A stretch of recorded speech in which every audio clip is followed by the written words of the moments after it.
If what we have is a picture of a photocopy, paano po natin malalaman kung gaano kaluma nga yung papel na yon? Ninyo, ikaw, attorney, kung sabihin mo na never nag-exist yung papel na yan, yan ay gawa-gawa lang.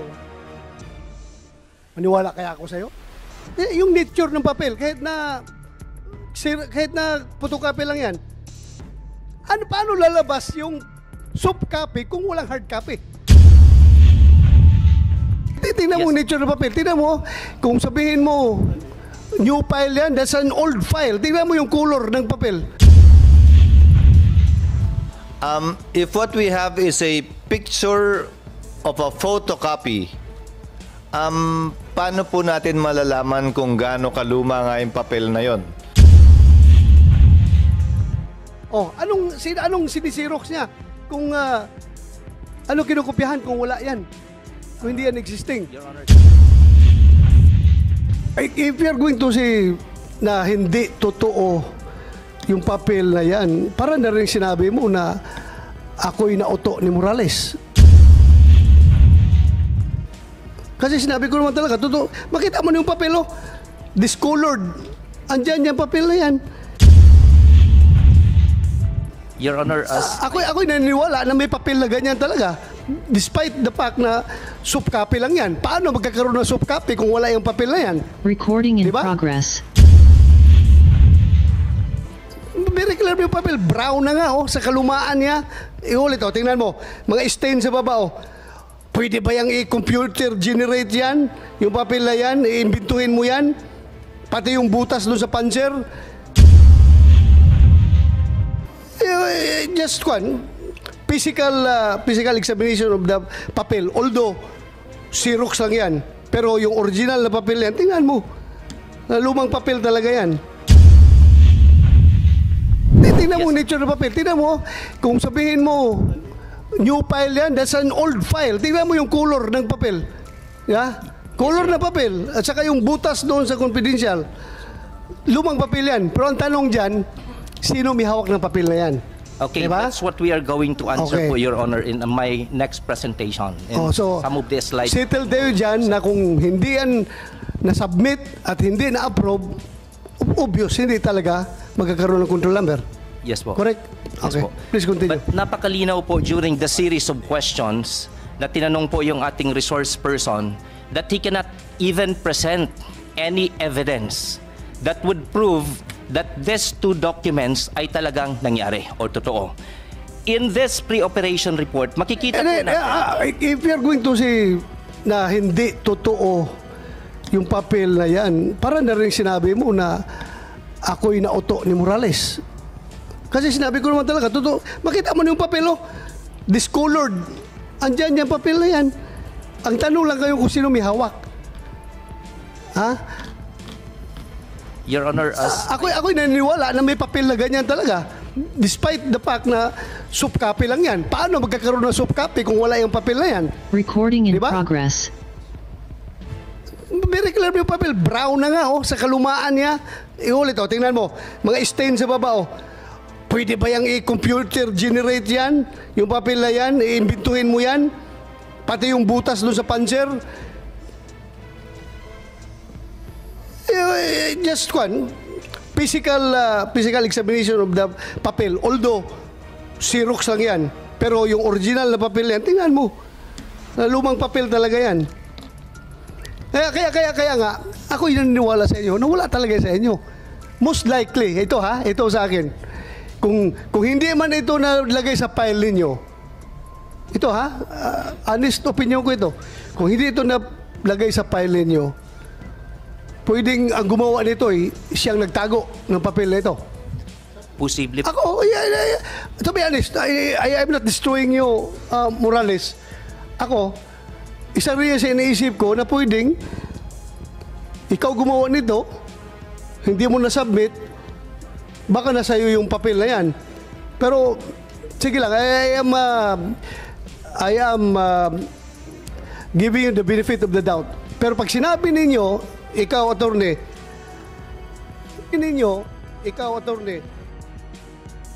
Kung sabihin mo na never nag-exist yung papel na yan, yan ay gawa-gawa lang. Maniwala kaya ako sa'yo? Yung nature ng papel, kahit na photocopy lang yan, paano lalabas yung soft copy kung walang hard copy? Oh, anong sinisirox niya? Kung ano kinukopyahan kung wala yan? Kung hindi yan existing. Your Honor, if I may. Yes. Siguro po yung papel na to, dokumentong to nag-exist. Oh, But nag-exist only on nga. the part of the Mr. Jonathan Morales, because these documents that I have been mentioning, never po itong naging part ng official documents Well, of PIDEA. naniwala ako sa inyo pag dineclare nyo yan dahil talagang tinignan niyo sa record ninyo. Tinignan niyo sa record nyo. Wala talaga yan. Yes po, Pero Your Honor. please do not make that impression to this committee na non-existent yung papel na yan. Paano nagkakaroon ng soft copy kung walang hard copy niyan?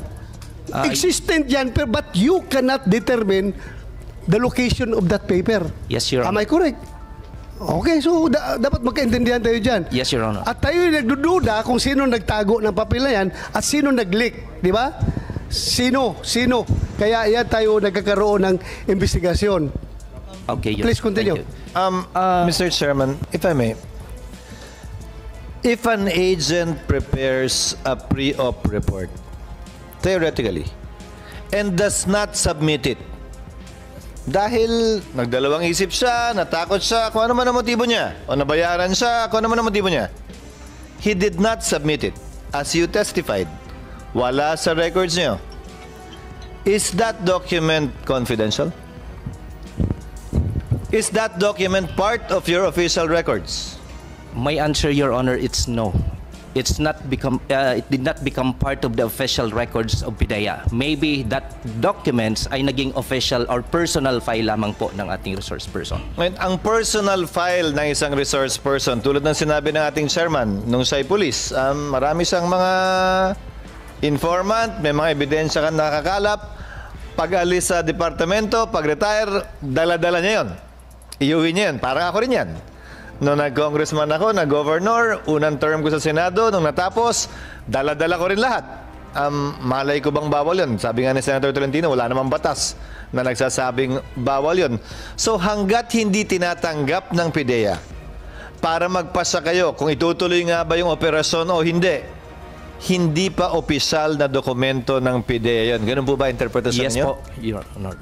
So it may be a document prepared by a PIDEA agent, but not something that the PIDEA would stand on as of yet, because it has not yet been tested, the veracity, the validity, at hindi hinusgahan pa kung ito nga ay i-operate natin o hindi. Yes po, Your Honor. Ngayon, tudutuan ko po kung pinapanood niyo po yung mga hearing ni Senator Bato na number 1 yata to sa social media ngayon, ang alegasyon ni Ginoong Morales ay hindi sa pinayagan i-operate ito. Pinigilan siyang i-operate ito. Umakyat hanggang kay General dating Director Kakdak. Umakyat hanggang kay Gadapan. Umakyat hanggang kay Esasawa. Ang dami ng pinuntahan, kaya pinatawag pa raw siya sa Malacanang Ang tanong ko, kung hindi bahagi ng record ng PIDEA, paano ito matatanggihan ng kahit sino sa PIDEA kung wala sa records? Okay, Your Honor. Actually po ang nangyari dito kasi is hindi po sinunod ni Mr. Morales yung standard procedure of PIDEA. Kasi pag may dumating na confidential informant, yung dapat gagawin niya after conducting interview, si Mr. Morales dapat kakausapin niya rin po yung kanyang immediate superior, which is the division chief during that time ay si Director Francia. And after talking sana kay Director Francia, Nasaan si Francia? submit po siya ng Tabel? excuse Tingnan, letter. tingnan. Nasa- Your Honor, Mr. Chairman, dininay nga po ang instruction po ni Wait until I recognize you, ha? Kaya may chairman dito para ako magdala sa discussion. Tatanungin kita mamaya. You want to say something? No, he was about to say Yes. something. After po sana sa kanyang division chief, dapat malalaman din po ito ng kanyang director. And during that time, it's Director La Chica, yung Director of the Intelligence and Investigation Service. Nagtataka po kami kung bakit even yung kanyang division chief, si Director Francia, even yung kanyang director in the Intelligence and Investigation Service, si Director Lachica, hindi man lang na-inform. In fact, wala silang kaalam-alam sa nangyaring ito. Dumirekta daw siya kay Deputy Director General for Operation, si then Sir Gadapan. Hindi po yun yung normal procedure. In fact, the Deputy Director General for Operation, hindi na po kailangan yung approval niya. In preparing this particular documents na dalawang yan, hindi po kailangan yung approval ng DDGO.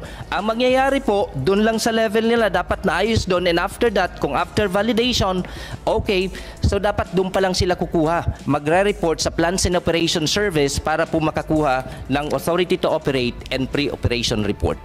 So At in yung this case, binabanggit ninyong Deputy Director Gadapan, nagkataong pumanaw na. yes po.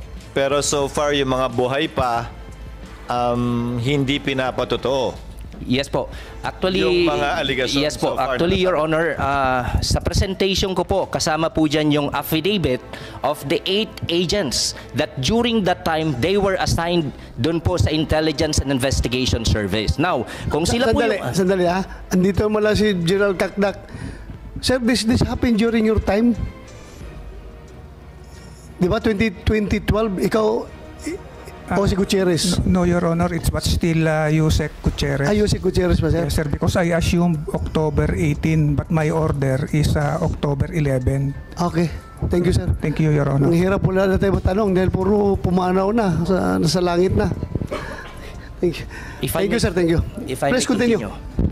Dito po sa dalawang nakita natin na pre-operation reports in Authority to Operate, sabi ko po kanina maraming blanco. And then we have to take note of the fact na linagay niya po dyan na 7 other personnel of the IIS, Intelligence Investigation Service. Consistent po yan doon sa kanyang naging letter sa aming pong Director General of PIDEA dated April 7, 2024 na yung conduct niya ng interview doon sa confidential informant ay in front of some other IIS personnel. So ano pong ginawa ni PIDEA para po malaman kung totoo o hindi? Pinatawag po namin yung mga naka-assign during that time sa Intelligence and Investigation Service. Sino-sino yun? We have consulted the Director of the Human Resource Management Service of PIDEA, and then kinausap namin sila, nangyari ba talaga to o hindi? Recording in Ang sabi progress. po nila, wala po silang kaalam-alam, wala po silang natatandaan based on their personal recollection na may nangyari pong confidential informant na nag-report stating therein na yung subject po na nandito sa ating pre-operation report and the Authority to Operate ay naging po. Okay. Yung nga, na-discuss na natin ang previous hearing, no? Yung affidavit nila. Yes, sir. Pero yung tinanong ko sila, were they present during the time na kinausap ni Morales yung confidential agent, allegedly, yung araw na yon, which was a Saturday? Ang sabi rin ng mga agent na yon is, wala daw sila dahil Sabado. Yes po. Wala daw sila doon. So tinanong ko pa nga, ano magiging implication nitong affidavit nyo doon sa pag-disclaim sa claim ni Morales na wala pala kayo doon sa area noong panahon na yan. Kaya just to be fair, just to give weight to all these testimonies. Yes po, Mr. Chair. Pero Sige, po, continue. sa letter niya po kasi, Your Honor, binanggit niya po na yung kanyang pagkakausap dun sa confidential informant ay in front of some other IIS personnel. That's why, ang ginawa ni PIDEA... Yung nga problema, hindi nga niya masabi kung sino yung mga tao yes na yun. po. We have Ma-recall a mo, Morales? Sino yung mga kasama mo doon? Your Honor, nandun po doon sa deposition. Nandun po kung sino-sino yung nandun present. Hindi mo bigay ang pangalan. Wala mo, hindi ka malala. Hindi, Harap mo. Your Siguro- Honor, napakatagal na po nung nung pagkuha ko ng statement at yung istorya na yung 2012, Your Honor, nung kinunan ko yung confidential informant. Kaya yung pong sinasabi nila na ganyan pinaharap nila yung mga dati kong kasama. Your Honor, naiintindihan ko po yung pinagdadaanan ng mga kasama ko. Wala naman ho silang pagpipilian. Kung pipiliin nila ako o pipiliin nila yung trabaho nila ngayon, Your Honor. Okay, sige, thank you. Your Honor, continue. dito po yung mga nag-execute ng affidavit, we can once again ask them regarding this. Kasi wala naman pong ibang sasabihin si Mr. Jonathan Morales na kasama niya kung hindi po yung mga naka-assign doon sa Intelligence and Investigation Service. And then, one thing, Your Honor, if I may continue, dito po sa ating pre-operation report, ang nakalagay po dyan na unit is Unit 4-C. Yun po yung address sa Rockwell, Unit 4-C. At kinonfirm po ito ni Mr. Morales during the first hearing. At ito po yung lumalabas sa social media for the past 2 months na nakikita po ng lahat, nakikita po yung address 4-C po ito. At ito po kinonfirm niya for several times. Inamin naman rin niya na clerical error yon. 46-C talaga yung unit ni Marcel Soriano kasi nakalagay din doon sa ibang papel niya 46-C, di ba? Yes po, sir. So, ano mangyayari naman yan sa atin yan, yung mga nagkakamali tayo sa ating mga papilis? Mas importante, na-confirm natin na mayroong 46-C sa Rockwell na pinagmamay-ari ni Maricel Soriano na inamin mismo ni Soriano when he testified before this committee. Di ba? Your Honor, ang point lang po namin is sobrang magkaiba po yung Unit 4-C sa Unit 46C. Yung nga, inamin nga niya, nagkamali daw siya, kaya 46-C yun ang totoo. Tinanong ko siya kung saan ang totoo, 4-C or 46-C. Kasi mayroon din siya papel dyan na 46-C. Nakita mo? May papel siya dyan na 46-C. So, kinuprunta ko siya, saan itong dalawa ang totoo. Sinabi niya 46-C. So, let's leave it at that. Thank you. Please Thank continue. you, Your Honor. Please, next slide. Yung ating pong pre-operation report and authority to operate, they do not exist in the PIDEA Regional Office, National Capital Region, Records of Operational Coordination Reports. Makikita po natin dyan na yung March 10 and March 12, 2012, meron pong naging coordination. March 10, ang serial number po ay nagtatapos sa 22. Yung March 12 naman po ay nagtatapos sa 23, indicating na wala pong other coordination nangyari in between the March 10 and March 12. Yung March 10 pong binabanggit dyan, hindi po yan yung tungkol doon sa pumuntang confidential informant kay Mr. Jonathan Morales. Gusto ko pong i-reiterate na ito pong papel na to magpapatunay na wala pong anumang nai-report sa regional office ng National Capital Region pertaining dun po sa pumuntang confidential informant. At hindi po ito madadaya dahil serialized po yung control number. Magkasunod po yan, wala pong in-between na nangyari and wala pong other coordination. Kailangan ba talagang ipaparating mo doon sa regional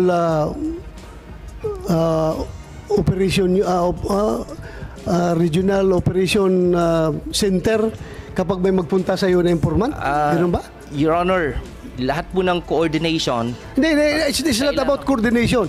This is about yung paglapit ng tao sa iyo. Ikaw, may confidential informant ako.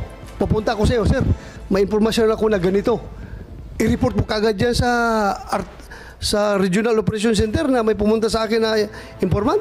Is that the way it is? Hindi po diretso, Your Honor, after na po ma-process. Oh, after nga ma-process. So, after ma-process. Yes po. Sige, continue. Thank you, Your Honor. Next slide, please. These documents do not exist in the records of the National Operations Center of PIDEA. So katulad ng nakita natin sa previous slide, the serial number dun sa March 10 and March 12, 2012 ay magkasunod. Yung isa nagtatapos po sa numbers 11 at yung kasunod po nagtatapos po sa numbers 12. Ibig sabihin, I think I get your point. I get your point. The mere fact na wala siyang control number, wala talaga. No use discussing all these things. Yes. Kasi wala naman talagang control number yon. Paano natin ikumpara? Walang control number dahil na-disapprove, hindi natuloy yung operation, di ba? Yes, Your Honor. So, Just to there's prove, no Your choice, there's no use discussing this. Dahil, to start with, yung papel na pinapakalat sa social media, wala talagang control number. yeah, I'm just presenting this, Your Honor, just to prove that these documents ay hindi po talaga naging official documents of PIDEA. Ay, hindi naman talaga. Naniwala ako sa inyo na hindi talaga. Thank you, Your Honor. Naniwala ako. No need of explaining it. Kayo lahat nagsasabi sa akin na hindi official document yan. Wala, naniwala ko. Hindi mo talaga makita yan doon. Saan mo makita yan? Hindi mo makita yan. Kahit na anong hanap ninyo. Thank you, Your Honor. Pero, siguro naman, kayo lahat mag-agree sa akin na yung soft copy na yan, meron talaga yung papel na existing na hard copy na kinopya ng Xerox. Ha? Everybody agree with me? Ha?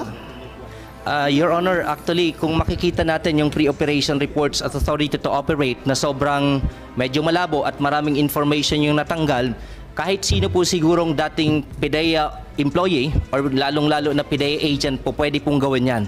Madali lamang po yun, lalong-lalo na kung yung taong yun meron po siyang... You mean to say, yung ganong kaluma na papel, pwedeng gawin ngayon? O existing yan noon? Anong klaruhin natin? Pwede po kasi, Your Honor, that's because of paulit-ulit pong na-photocopy. Parang it appears na parang... Mr. luma Chairman, po siya. Mr. Chairman, if Yes, I may. I I did not attend the first hearing and did not attend the entirety of the second hearing, but I know for a fact it's a photocopy. It's a picture of a photocopy is what we have. If what we have is a picture of a photocopy, paano po natin malalaman kung gaano kaluma nga yung papel na yon? Na may butas, meaning nasa folder dati. Pero paano ho natin malalaman kung brown na yung papel, kung luma na yung papel, if what we have on hand, without Agent Morales presenting, former Agent Morales presenting the original, if he has it, how do we find out if it's, how did we find out that it is an old piece of paper? Paki-flash nga yung papel na yan. Paki-flash ulit yun, yung papel. Paki-flash. Especially referring to the color, Sige, Mr. yung Chairman. color kanina. Sana yun. Yan Yan, tingnan nyo. Yung mga markings na yan, sa kalumaan na yan, at saka nabasa-basa na yan siguro. Mr. Chairman, I went to the College of Law. I would photocopy at least about 100 volumes of SCRA. Depende ho dun sa Xerox eh. May Xerox na maganda. May Xerox, so yung mas murang Xerox, mas pangit eh. Yung mamisong Xerox nun, clear eh. Well, magkakaroon din ng kanya-kanyang Yes, I agree. But opinion nito. Pero ako, nag-retire ako sa PNP. Kung tingnan mo yung mga second lieutenant pa ako na file, ganyan na ganyan talaga tingnan ngayon eh. Ganyan na ganyan talaga, yung mga color na yan. So kaya nga sinabi ko, existing yung file na yan. Kasi paano nga nagkakaroon ng soft copy kung hindi, walang kinopyahan dyan. Yun lang sa akin. But when you say na non-existent sa file niyo yan, wala talaga. Naniwala ako sa inyo. Pero kung totoo yan o hindi, I bet may bayag.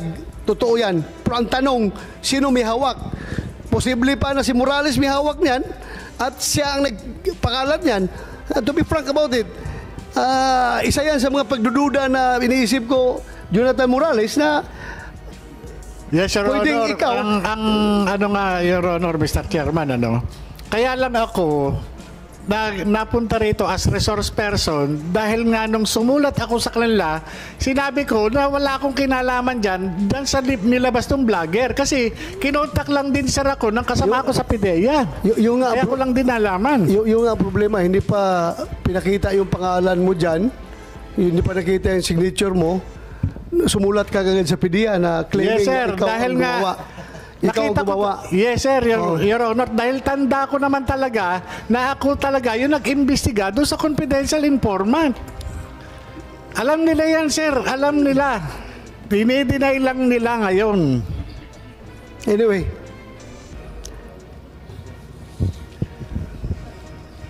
Sige, continue. Your Honor, next slide please. They do not exist in the PIDEA blatter book ng aming Plans and Operation Service from 2010 up to present. lahat po ng anti-illegal drugs operations and coordination na ginagawa, aside from yung amin pong database, meron po kaming blatter book na dala po namin ngayon, yung hard copy. Nakalagay po doon from 2010 up to present, lahat po ng coordination, lahat po ng anti-illegal drugs operation. So in this case, wala pong entry na nagsasabi regarding that confidential informant. Next, please. Next slide, please. Ito po yung certification that we have from the Plans and Operations Service stating therein na wala nga pong nakalagay doon na nagpumunta na confidential informant and wala pong nag-coordinate regarding that matter. Next slide, please. Dito po sa aming formis, nabanggit po ito dati na although hindi po nakalagay sa aming formis, ito po ay hindi rin nakalagay. Before formis kasi meron kaming data monitoring system, yung Damon po. Hindi din po ito nakalagay doon. And then, the name Bongbong Marcos... Hindi talaga malagay doon kung hindi sinubmit yan, hindi pinalagay doon. Wala talaga. Hindi mo makita yan doon kung meron nagtago niyan. Yes po. And meron nagtago niyan. Yes. So, and the name Bongbong Marcos... Marami ka pa? Marami ka pang aside from that? Konti lang. Please wrap up dahil ako ang prayer ngayon sa session hall. Baka 2 beses akong pagalitan ni Spin ito. Hindi ako last session akong nalate ako sa prayer. Please, continue. And the name Bongbong Marcos alias Bongit does not appear in the National Drug Information System or Interagency Drug Information Database.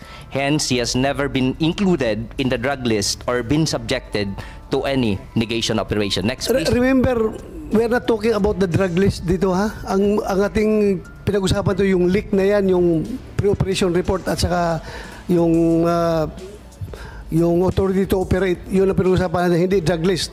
Kasi ako, kung tanungin mo rin ako, nag-PNP ako, wala talaga ako nakita about that information.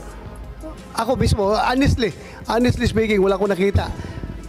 Pero hindi ko sinasabi rin na hindi siya pwede magiging subject sa information galing from somebody. Yun lang sa akin. Pero kung sabihin mo yung list na yan, wala ko nakita. Ako. Sige, continue. Thank you, Your Honor. Next is the affidavit, joint affidavit ng mga naka-assign in the Intelligence and Investigation Service during the March 2012. Okay, stating in the affidavit po na wala sila based on their personal recollection, wala po silang nalamang ganong information. Next slide, please. Certification coming from the Human Resource Management Service of PIDEA na kung sino-sino po yun yung assigned na mga drug enforcement officers during that March 2012. Next, please. And ito po, yung pagkatao ng ating resource person, one of the topics that we discuss in the investigation that we have conducted. Your Honor, Mr. Chairman. Yes, go ahead, Senator Chis. Narinig na natin, akusado, maraming kaso, nagsinungaling noon, meaning it'll be submitted anyway. Since you will be doing the prayer, Mr. Chairman, Yes. I'd like to take advantage of the presence of this witness. Tokayo, Attorney Francis, is a pre-operation report and authority to operate that document? Is it a controlled document o form lang yun na matatagpuan sa opisina ng PIDEA? That's not a controlled document. Yung yan pong... So form lang yun na matatagpuan sa opisina ng PIDEA, Yes. dadabot ka ng isa kung may gagawin kang, isasubmit kang pre-operation report o authority to operate. Tama po ba? Yes. Magiging controlled document lang yan pag nalagyan na ng numero. Yes po. So hanggat wala pang numero yan, hindi pa yan controlled document, therefore hindi pa yan official document, therefore hindi pa siya public document, therefore hindi pa siya kasama sa official records ng PIDEA. Yes po.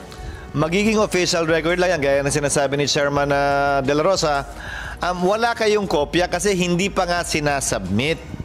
Kung hindi pa siya sinasubmit, hindi rin siya bahagi ng official records ng PIDEA. If it is not part of the official records of PIDEA, it is not the proper subject matter of a leak either yet. Kasi hindi pa naman bahagi ng official record ng PIDEA. Ngayon, posible na may ginawang ganyan talaga si Ginoong Morales. May informant man o wala, may nagbigay man ng affidavit o wala, may picture man o wala, posible yon. Pero hawak niya, file niya, nasa kanya.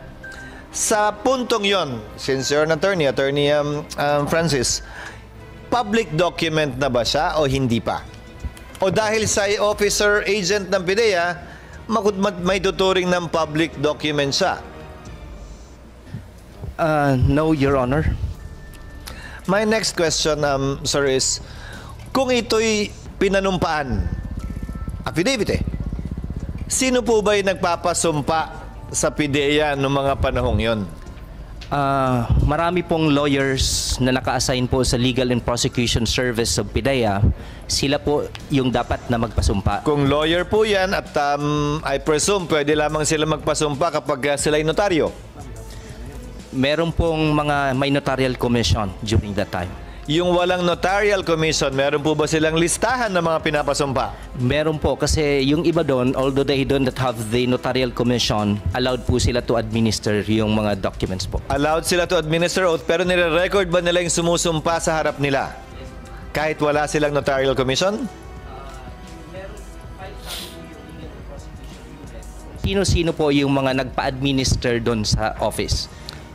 Matanong ko po kayo, sa dokumento ng PIDEA, kung binaliktanawan nyo talaga at nag-research po kayo sa lahat ng dokumento, meron po bang nakasaad doon na may nanumpa noong araw ng Sabado patungkol po sa bagay na ito?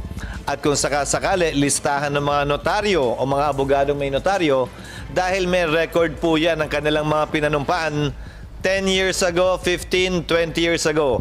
Sinasubmit po yan sa husgado kada taon ng lahat ng notaryo. Wala po kaming nakitang records. In fact, I issued as Director of the Legal and Prosecution Service a certification na wala po kaming nakitang records na ganon.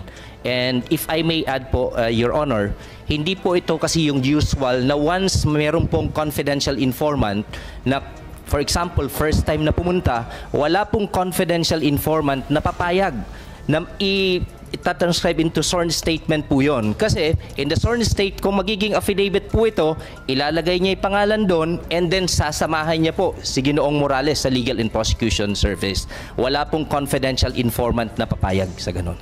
So, sa kasong ito, kung may affidavit man, personal na yon, kung sang notaryo man yon, kung may pre-operation o authority to operate man, hindi pa niya sinusumite kung sakasakali. Para tumugma nga yung sinasabi ng chairman na posibleng may ganun dokumento na ganun nakakatagal, pero hindi dumapo, hindi nakaabot, hindi nakarating sa talaan, sa record, sa dokumento na nasa pangahawak ng PIDEA para maging official document ito. Yes po.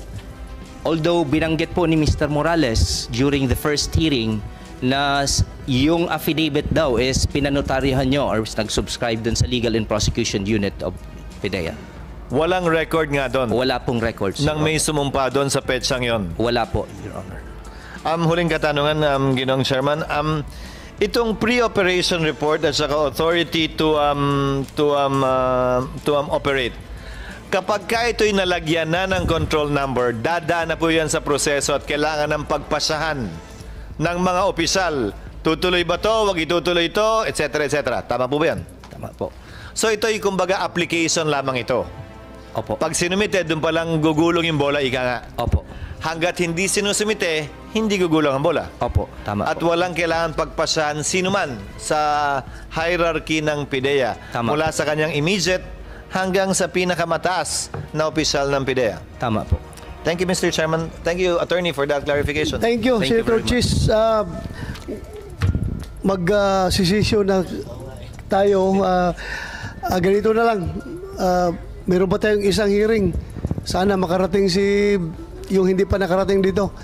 Then afterwards, tapusin na natin. Tapos na ito. Mr. Chairman, Yes. on that point, before we adjourn, I'd like to raise an issue now or probably on the floor later because I heard the chairman earlier that we would have wound up this hearing if Secretary Ochoa had attended. But my problem, Mr. Chairman, is Maharlika, the number one antagonist, protagonist, character, whatever you call it, has no plans of attending. She has said so herself, Mr. Chairman. So, do we wait to and keep this hearing open?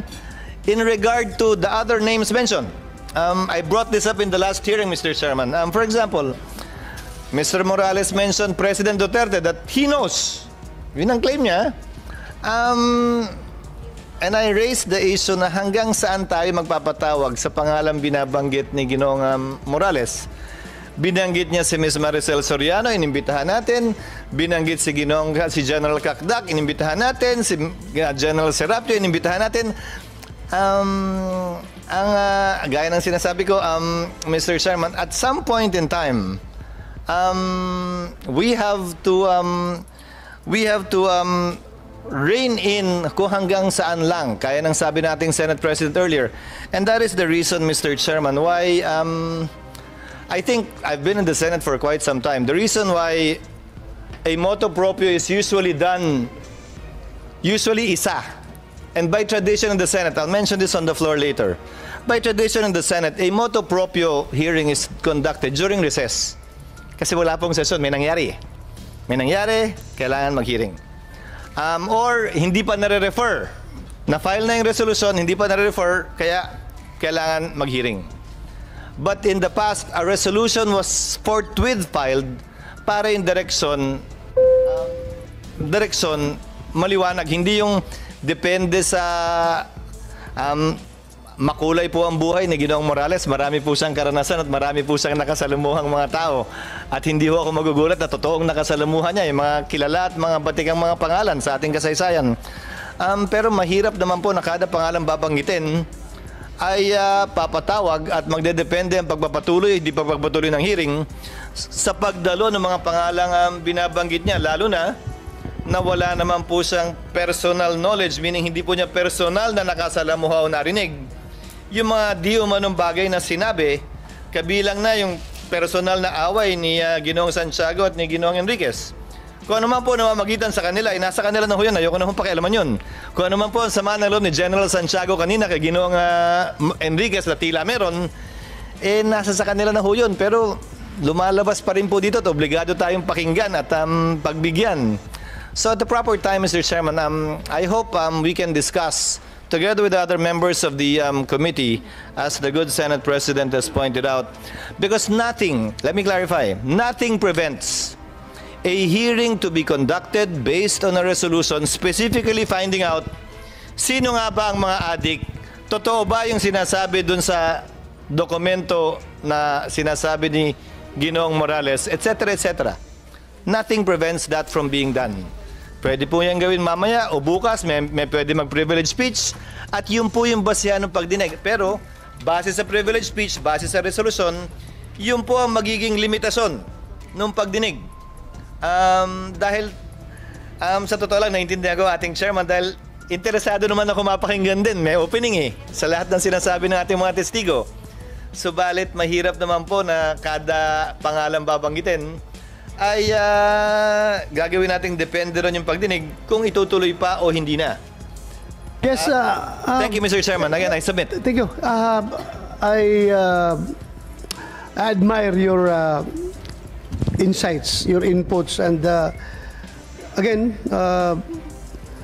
I have, kung hindi ko pa na-rule yan, right here, right now, I'm going to rule that kahit na nabanggit ni Morales, ni PDEA Agent Morales, si President Duterte, si President Bongbong Marcos, I have to rule now as the chairman of this committee that I'm not going to invite those personalities now.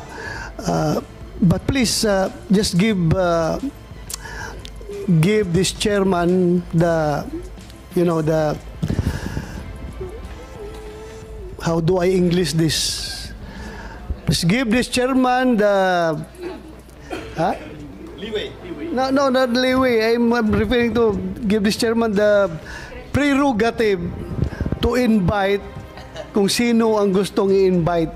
And anyway, yung sinabi ni General Cacdac, most of them are not, to be strict about it, about the being a germane to the topic, ay medyo ibang topic na yun, di ba? But still, we have gained some insights coming from his statements as far as the drug situation of the Philippines is concerned. So, nagpasalamat pa rin ako sa sinasabi ni General Cacdac. Kasi, again, we are testing the credibility of our resource person. Nandun yun sa sinasabi ni General Cacdac. We can get some insights from that. So, right now, I am asking my colleagues and also the Senate President na pagbigyan na lang ako kahit na ito'y motu proprio investigation. One more time, isa na lang. Next week para naman tapusin natin. So yun lang po. Again, thank you sa inyong lahat. Again, next hearing is yung report daw niyo, sir, pwede yung about sabi ito ng sekretariato. Binigay ko yung Monday, May 20. Monday, May 20, next week. In this room, 10 a.m. in this room. In this room, the same room. Sana makarating kayo. Except General Kaknak, wag na, sir. Yung mga PDEA lang at saka yung ibang invited. Ikaw, sir, okay ka na?